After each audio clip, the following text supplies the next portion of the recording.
Hello everyone, this is my review of the original and jalapeno assorted pack of Beefcake jerky. The texture is spot on firm and meaty, but not overly harsh. It has that satisfying chew without being too dry. The original flavor nails the smoky beef taste, and the jalapeno adds a nice heat without overpowering. The packaging and portion size are also smart.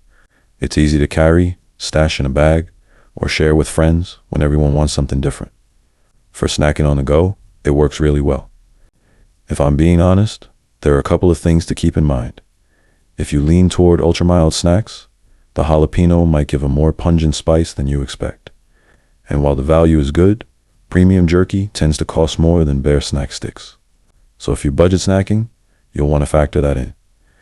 Overall, if you're looking for something more interesting than plain chips, a savory snack that delivers both flavor and texture, and some genuine beef jerky substance, then you've come to the right place.